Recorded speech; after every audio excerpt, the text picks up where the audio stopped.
자, 이제 부동산 감정평가론 살펴보도록 하겠습니다. 우리 이제 교재 마지막 목차가 되겠습니다.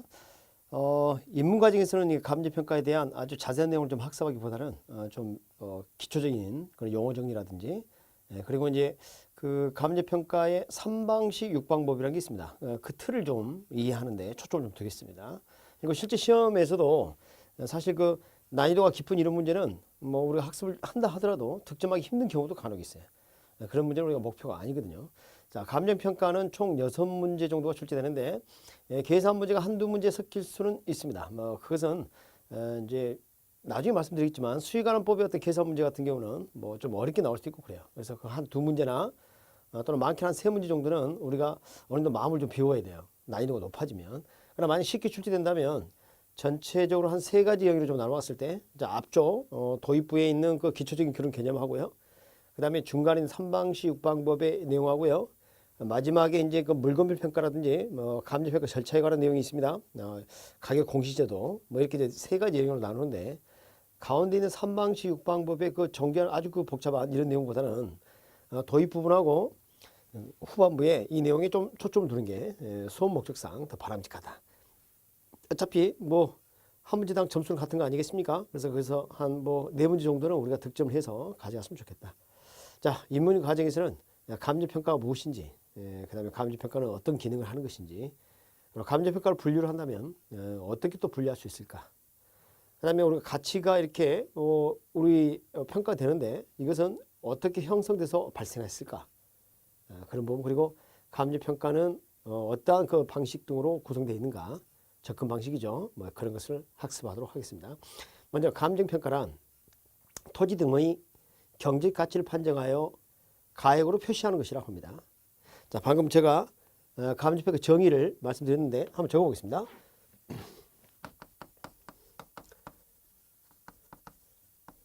자, 제가 뭐라냐면 토지 등의 경제적 가치를 판정하여 이것을 가액으로 표시하는 겁니다. 가액이 얼마야? 이렇게 표시하는 겁니다. 이게 이제 감정평가라고 합니다.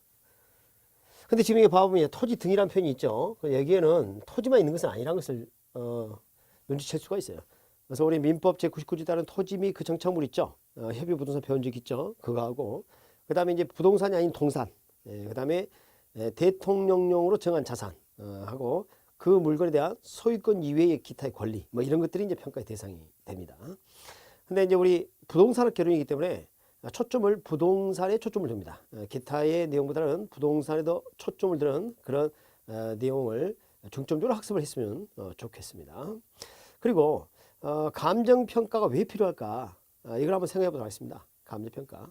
지금 우리 부동산, 특히 이제 부동산 감정평가 필요성 이유는 부동산의 자연적 특성 배운 적 있지 않습니까? 부동성, 그렇죠. 부증성, 개별성 등 이런 자연적 특성 등이 부동산 시장을 좀 불합리하게 만듭니다. 불안정 경쟁 요소를 낳고요. 그렇죠?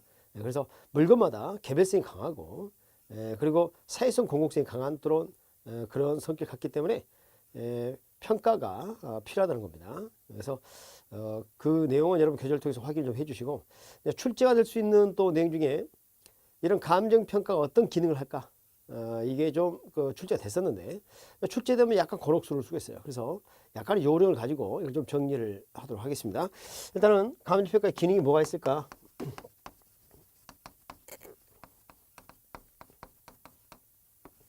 크게 이제 두 가지 기능을 이렇게 나누어서 학자들은 언급하고 있어요. 정책적 기능이 있다. 정책 기능. 두 번째 경제적 기능이 있다. 이렇게 나누어서 이 얘기를 하고 있어요. 그래서 이제 첫 번째 정책적 기능은 감정평가가 부동산의 효율적 이용과 관리를 하는데 기능을 한다. 그다음에 적정 가격을 유도하는데 역할을 한다. 그 다음에 합리적인 손실 보상의 기준을 삼는다. 그 다음에 과세를 합리화하는데 의미가 있다. 이렇게. 그래서 합리 손실 보상과 관련돼서는 우리 이제 표준지 공시가라는 게 있어요. 표준지 공시지가. 예를 들면 그래서 보상을 할 때는 이 표준지 공시가를 기준으로 보상을 하거든요. 그다음에 과세 합리화와 관련돼서는 이제 과세 기준으로서는 개별 공시가가 있습니다. 개별 공시가 과세 등의 기준을 쓰는 거죠. 뭐 이런 거와 연관이 좀 됩니다. 그래서 이 정책 기능은 제가 뭔가 단어를 하나 좀 뽑았는데요. 효리 적실세 이렇게 기억했으면 좋겠어요. 자, 효리란 가수가 춤을 추는데 온몸을 땀으로 적실세. 그렇게 기억해 주시기 바랍니다. 정책 기능 이렇게 해주시고요. 그 다음에 이게 또 경직 기능 하는 게 있는데요. 부동산 자원의 효율적 배분 역할을 한다. 시장에서 경제 기능, 거래 질서 확립과 유지 역할을 한다. 그 다음 의사결정 판단 기준 제시를 하고 있다. 합리적 투자 예상 뭐 이런 판단 기준도 쓴다 이런 말도 있거든요. 근데 그것은 이거하고 겹치기 때문에 이렇게 하도록 하겠습니다. 자, 그래서 이 세 가지 이것은 자질판 이렇게 기억했으면 좋겠어요. 이걸 쳐다본 총각이 자지러질판이다 이렇게 좀 기억을 했으면 좋겠어요. 그래서 전에 기능이 출제된 바가 있습니다. 자, 이 7가지를 7가지 중에서 4가지를 넣고요. 다른 걸 집어넣고 감정과 기능하고 관련이 없는 거 이렇게 물어봤어요. 그런 부분 좀 출제됐었는데 만약에 좀 난이도를 높인다면 이럴 수 있어요. 감정평가의 기능 중에 정책적 기능을 볼 수 없는 것은 그려놓고 거래 질서 확립과 유지를 여기다 집어넣으면 안 돼요. 자, 거래 질서 확립과 유지는 왠지 정치적 기능 같은 느낌이 든단 말이죠. 이런 부분 좀 주의를 하셔야 합니다. 그래서 우리는 수업 목적상 이런 것을 정리 좀 할 필요가 있다. 물론 이제 나중에 학습을 다 끝나고 나면 말이죠. 저런 기능들이 거기에 잘 어울린다는 걸 알 수가 있어요. 알 수 있지만 지금 당장은 수업 목적상 저렇게 정리를 좀 해주시기 바랍니다. 그리고 이제 감정평가는 여러 가지 그 기준에 따라 분류를 할 수가 있어요. 감정평가를. 그래서 지금 여러분 교재를 보면 82쪽 좀 잠깐 한번 보도록 할까요? 82쪽. 네모 2번 부분은 감정평가 유형 그래가지고 막 여러 가지를 막 해놨습니다. 그러니까 제목만 봐도 그 내용을 알 수 있는 그런 것들도 좀 있고 그렇습니다. 거기 잠깐 한번 봐보도록 합니다. 1번, 양가 1번 봐요. 공적평가하고 공인평가라는 게 있습니까? 지금 그런 표현이 있죠. 그죠? 그래서 이제 공적평가, 공인평가 이렇게 그 생각을 해볼 때 왠지 좀 잘못 좀 오해될 수 있는 게 공적하고 대비되는 게 사적평가 아닌가 이렇게 좀 생각할 가능성이 있어요. 그래서 공적하고 공인이란 거 좀 주의를 하셔야 합니다. 공공기관이 감정평가 업무를 이렇게 생각하면 공적평가 제도를 취하고 있다 이렇게 합니다. 그래서 뭐 독일 같은 경우는 감정평가위원회 뭐 이런 것을 두고 평가를 진행하게 되면 공적평가 제도를 취하고 있다 이렇게 볼 수 있어요.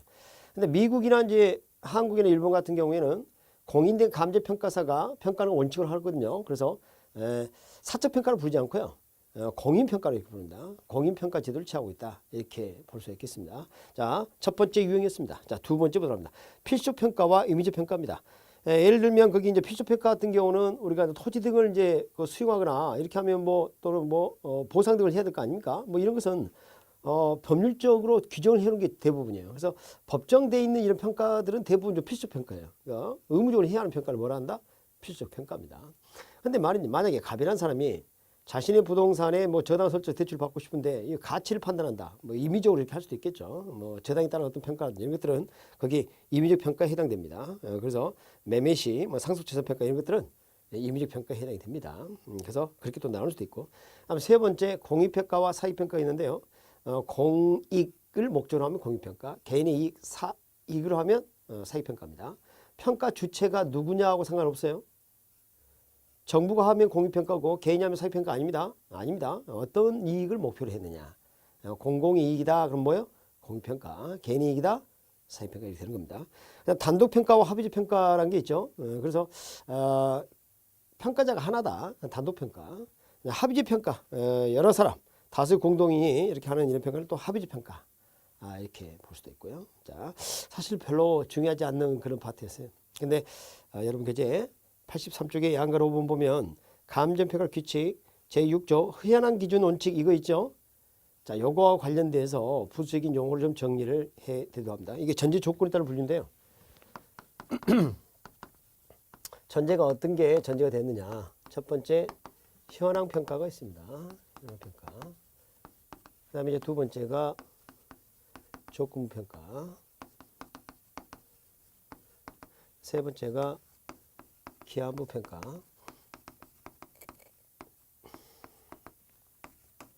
네 번째가 이제 소급 평가.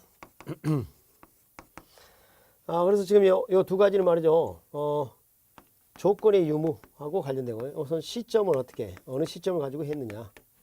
이에 따라 나누는 겁니다. 그래서 이게 현황 평가 그러면 현재 있는 상황 그대로의 평가입니다. 물건의 상태, 물의 조건이라든지 제한 물건이 존재한다면 그 전부 여부에 따라 그대로 현재 있는 상황 그대로 평가하는 거예요. 이걸 현황 평가로 볼 수 있어. 그래서 지금 여러분 83쪽에 제6조 현황 기준 원칙이라는 표현이 나와 있죠. 한번 읽어봅시다. 감정 평가는 기준 시점이 있어요. 대사무 이용 상황, 불법적인 일시 이용을 빼고요. 공포성 제한을 받는 상태를 기준으로 한다. 이게 뭡니까? 현재 있는 상황 그대로 평가한다는 이야기죠. 근데 거기 보면 말이죠. 조건 평가가 있는데요. 조건이라는 게 뭐였어요? 감정 평가 조건을 붙여서 감정 평가할 수 있다. 이렇게 했어요. 한 세 가지가 그 요건을 주어져 있습니다. 그래서 법령에 다른 규정이 있거나 의뢰인이 요청하는 경우, 그 다음에 감정 평가 목적의 대사물 특성에 비추어 사회 통념상 필요하다 인정되는 경우, 이런 경우에는 조건을 붙여서 평가할 수가 있습니다. 그게 이제 조건 평가입니다. 근데 좀 이해를 돕기 위해서 이렇게 한번 해보도록 하겠습니다. 현황 평가는 예를 들면 이런 게 이제 대표적 사례입니다. 있는 상황 그대로 평가하는 거예요. 예를 들어서 건물지 평가예요. 건물지 평가. 이런 거죠. 지금 이 토지 위에 이렇게 건물이 있어요. 건물이고 이게 토지입니다. 근데 지금 이 토지를 바라보면 이 건물이 지금 붙어 있는 상황 아닙니까? 이런 토지가 이제 건부지인 거죠. 그래서 이제 제가 이런 이야기를 했어요. 건부지 설명을 하면서 얼굴에 이렇게 혹이 이렇게 붙어 있다.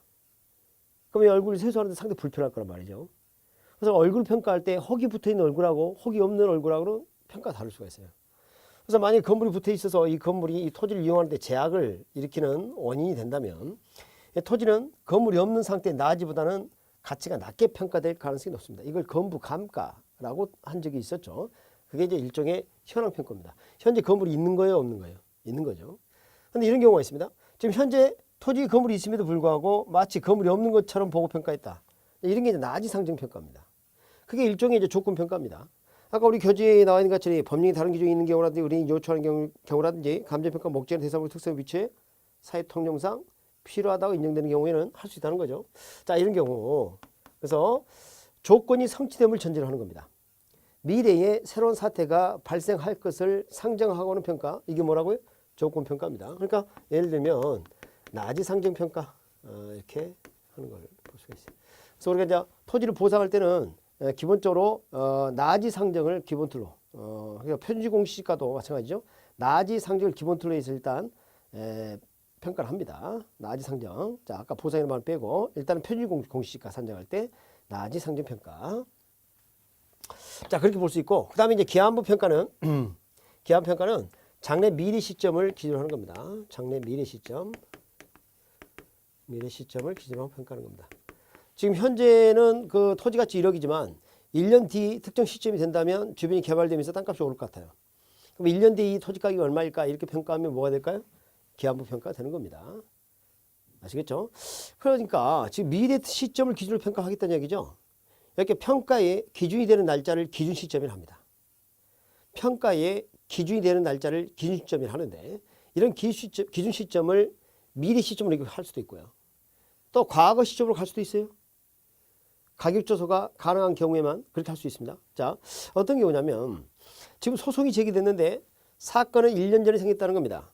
그럼 1년 전에 그 부동산이 얼마인가 이렇게 판단할 필요가 있을 수 있어요. 그때는 무엇을 쓸 수 있다?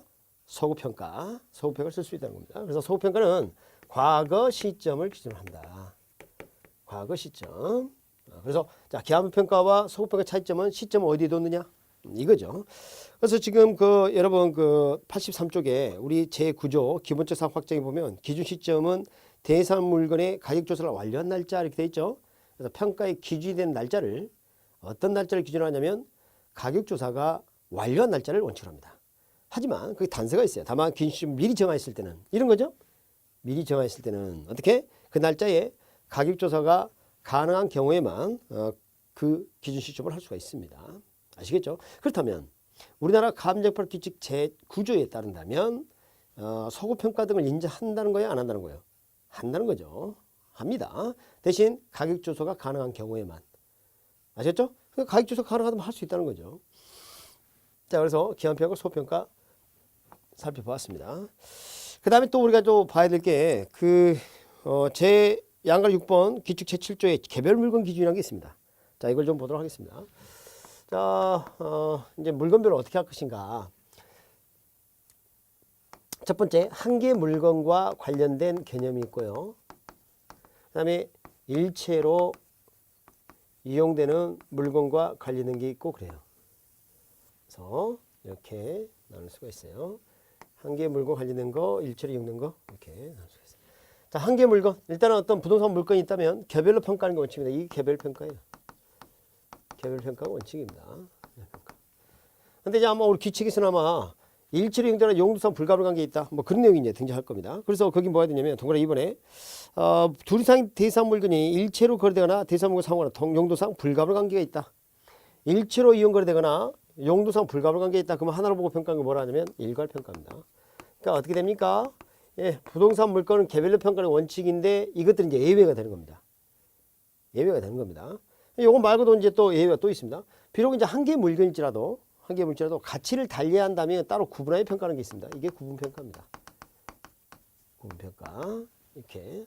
그래서 이제 구분평가까지 말씀을 드렸는데, 그 규칙에, 지금 동그라미 3번이 나와 있는 내용이죠. 3번에. 그래서 하나의 대상물이나 가치를 달리하는 부분은 이를 구분하여 평가할 수 있도록 되어 있고요. 동그라미 4번. 일체로 이용되는 대상물의 일부분에 대해 감정평가할 특수한 조건이나 특수한 목적이나 합리적인 이유가 있는 경우는 그 부분에 대해 감정평가할 수 있다. 그게 뭐냐면 부분평가입니다. 부분평가. 자, 그러니까 원래 일체로 이용되거나 용도상 불가분 관계가 있다면 일괄 평가해야 되는데 특수한 목적이나 합리 조건이 있다면 이것을 부분적으로 평가할 수가 있다는 겁니다. 아, 그래요. 근데 말이죠. 우리 지금 감정평가 규칙이 좀 빠져 있는 게 있어요. 그래서 일본에서는 쓰고 있는데요. 그게 뭐냐면 이제 독립평가라는 표현이에요. 독립평가. 지금 규칙은 요 네 가지 표현이 등장하죠. 그런데 여기 등장하지 않아요. 좀 아쉬운데요. 이게 말이죠. 출제가 안 된 게 아니라 된 적이 있어요.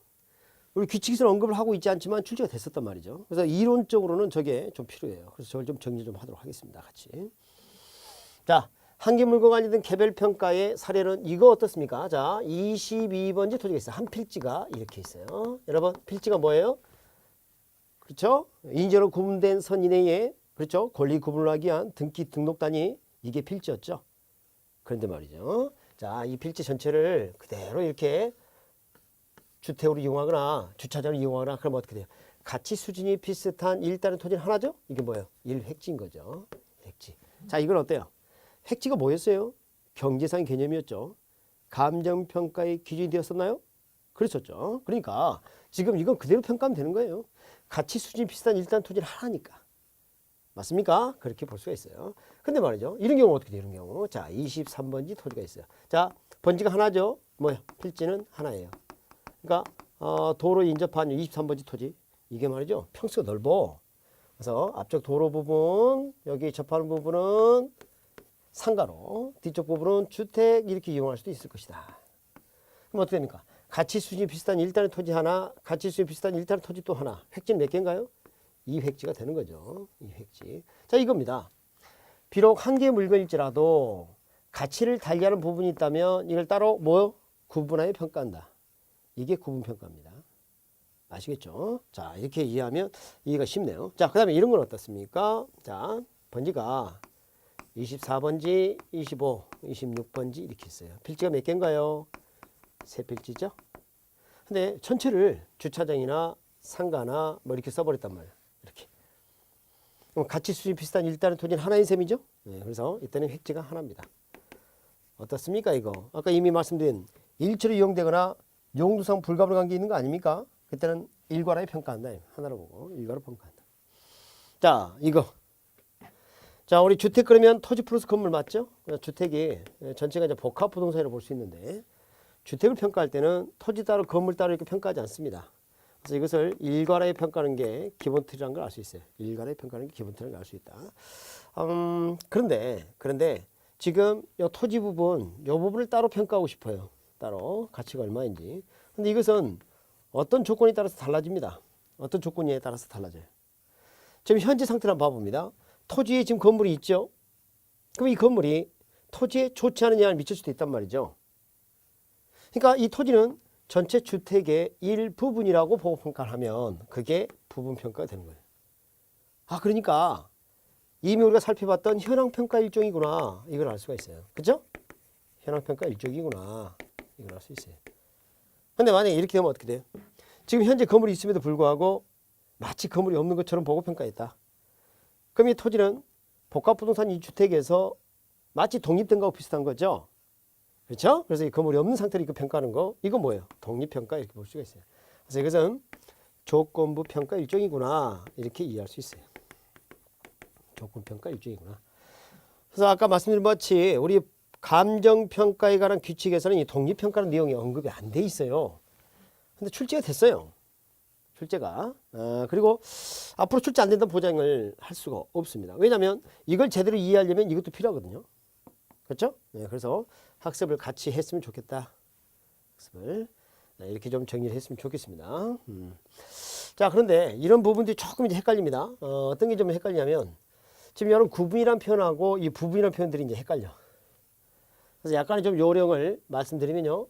아라비아 숫자 첫째는 1이죠. 한글 자음 첫째는 기억이죠. 어때요? 자, 한 개의 물건과 관련된 것은 개별평가 아니면 구분평가 이렇게 좀 정리를 해주시고 어때요? 그럴싸하죠. 그 다음에 일체로 이용된 것은 부분평가 아니면 독립평가다. 이렇게 기억을 좀 해주시면 좋겠어요. 자, 그리고 이 부분평가 독립평가 좀 이해가 좀 잘 안 돼. 그래서 지금 이렇게 이런 예를 한번 들어볼게요. 제가 이제 자주 쓰는 사례입니다. 이게 앞으로 이제 우리 기본 이론 또 들어갈 때도 말씀 또 드리겠습니다만 신체 일부분이 등장합니다. 다리입니다. 다리. 사람 다리인데 이 다리 신체 일부분을 따로 평가하는 원칙이 아니에요. 특수한 목적이나 함대 어떤 조건이 수반한다면 이제 이걸 평가할 수 있도록 한번 쳐보죠. 그런데 말이죠.